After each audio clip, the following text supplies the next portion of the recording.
हम रूटीन की जिंदगी में दो तरह के इमोशंस का इजहार करते हैं, पॉजिटिव एंड नेगेटिव।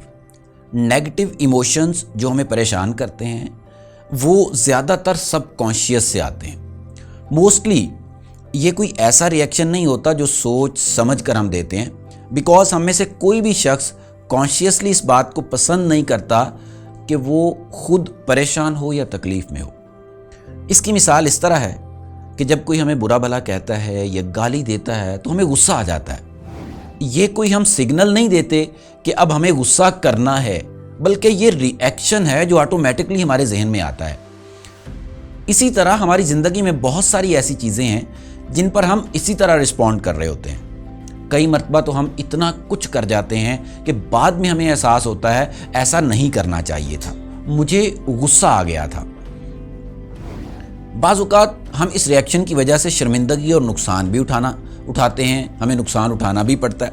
बल्कि ऐसी सोच, ऐसे रिएक्शंस, सिग्नल्स जो सब कॉन्शियस से दिमाग को मिलते हैं, हमें खुद भी वो परेशान कर रहे होते हैं। इसको कंट्रोल करने का एक तरीका ये है, आप उन चीज़ों को नोट करें जिनसे आपको गुस्सा आता है, जो आपको परेशान करती हैं। अगर किसी की कोई हरकत ऐसी है जिससे आपको गुस्सा आता है, या कोई शख्स है जिसे देखकर आपको गुस्सा आने लगता है, वो समटाइम्स होता है लाइफ के अंदर ना, हमारा कोई लेना देना नहीं होता उस शख्स से, लेकिन बस उसके ऊपर गुस्सा सा आने लगता है या वो अच्छा नहीं लगता। आई डोंट नो कि ऐसा क्यों होता है, बहुत सारे लोगों की ऐसी फीलिंग्स होती हैं। मैं ये नहीं कहता कि ये चीज़ ठीक है या ऐसा होना चाहिए या नहीं होना चाहिए, मैं उसके ऊपर कोई कमेंट नहीं कर रहा, लेकिन मैं एक जनरल फीलिंग बता रहा हूँ कि ऐसी फीलिंग्स होती हैं समटाइम्स हमें। कॉन्शियसली ये तय कर लें, अगर अब गुस्सा आएगा तो नेगेटिव रिएक्शन नहीं दूंगा या दूंगी, अपने गुस्से को कंट्रोल करूंगा और परेशान नहीं होऊंगा। जब भी ऐसा हो, इसी प्रैक्टिस को रिपीट करें। हर वो चीज़ या काम जिससे नेगेटिव रिएक्शन पैदा होता है और वो नहीं होना चाहिए, तो कॉन्शियसली तय करें, उसके ऊपर अपने आप से प्रॉमिस करें कि इस पर किसी किस्म का रिएक्ट नहीं करूंगा, ना ही नेगेटिव और ना ही पॉजिटिव। एक बार मुस्कुराइए, स्माइल कीजिए, गहरा सांस लीजिए और खामोश हो जाइए। मैं एक मिसाल देता हूँ। लाहौर की ट्रैफिक की सिचुएशन का आपको आइडिया है ही कि क्या सूरत हाल है। जब आप ड्राइविंग कर रहे हों तो आपको कोई पता नहीं चलता कि कौन किस साइड से आन टपकता है। बाज़ औक़ात लोग आपकी गाड़ी को हिट कर जाते हैं, but you can't do anything.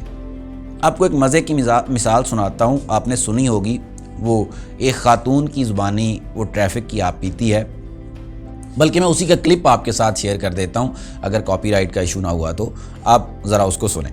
Colleague here, ये मेरा ट्रेनी है, and he got really upset जब नई गाड़ी पे डेंट लगता था।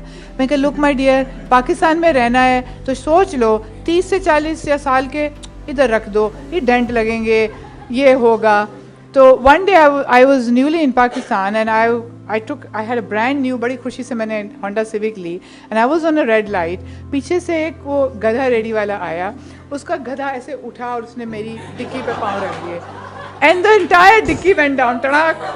I came out and I thought of it and I said, then I looked at him and I said, क्या फ़ायदा स्ट्रेस लेने का, इसने पैसे तो दे नहीं सकने बेचारे ने।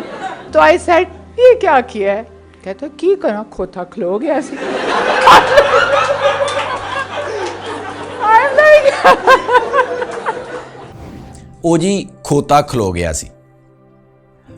बंदे को अक्सर गुस्सा आना शुरू हो जाता है, स्पेशली जब कई बाइक राइडर्स जो हैं वो फास्ट लाइन में आ जाते हैं और बंदा उनको बार बार बचा रहा होता है और वो समझ रहे होते हैं कि मैंने बड़ी ज़बरदस्त कट लगाई है। बहरहाल मुझे अक्सर बहुत गुस्सा आता था, अब भी आता है, बट अब मैंने कंट्रोल करना शुरू कर दिया है। पहले ये सोचता रहता था, यार ये क्यों ऐसा कर रहे हैं, ये रिक्शे वाले ने ऐसा क्यों किया है, गाड़ी बड़ी मुश्किल से बची है।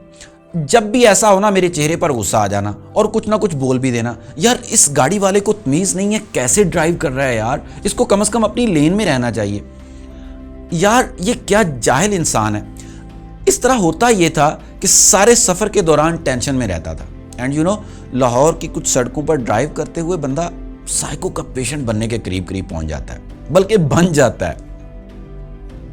बहरहाल मैंने इस प्रैक्टिस को अप्लाई किया और ब्रेन को सिग्नल देना शुरू किया कि इन लोगों ने नहीं समझना, इन लोगों ने ऐसे ही ड्राइव करना है। कम से कम मेरे इस तरह टेंशन लेने से तो मसला हल नहीं होने वाला, सिवाय इसके कि मैं अपने आप को अजियत देता हूं। मैंने खामोशी इख्तियार करने वाला फार्मूला अप्लाई करना शुरू कर दिया। जब भी इस तरह की सिचुएशन बनती है तो अपने दिमाग को यही सिग्नल भेजता हूं। इसका फायदा यह हुआ कि अब काफ़ी हद तक सुकून रहता है। कभी कभी गुस्सा आता है जब कोई सीवियर किस्म की कंडीशन हो, मगर मोस्टली काफ़ी हद तक जो है वो सुकून हो चुका है। देखें, इस तरह करने से इंसान ज़्यादा पॉजिटिव रहता है। ये चीज़ उसके सेल्फ कॉन्फिडेंस में भी इजाफा करती है। हम ये वाली जो प्रैक्टिस है वो इसको दूसरी जगहों पर भी अप्लाई कर सकते हैं। अगर हम इस फार्मूले को हर उस सिचुएशन पर अप्लाई करना शुरू कर दें जिसमें हम गुस्से और जज्बात में सिवाय अपने आप को नुकसान और अजियत देने के कुछ नहीं कर पाते, तो ना सिर्फ हमारी ज़िंदगी में काफ़ी हद तक सुकून आ जाएगा, बल्कि हम अपने जज्बात को कंट्रोल करना भी सीख लेंगे। आप इस बात को महसूस करेंगे कि आप अपनी ज़िंदगी की गाड़ी खुद ड्राइव कर रहे हैं और बाहर से मिलने वाले सिग्नल्स या सजेशंस हमारे जहन को, हमारी फीलिंग्स को कंट्रोल नहीं कर पाएंगी। जिंदगी जीने का मजा आने लगेगा।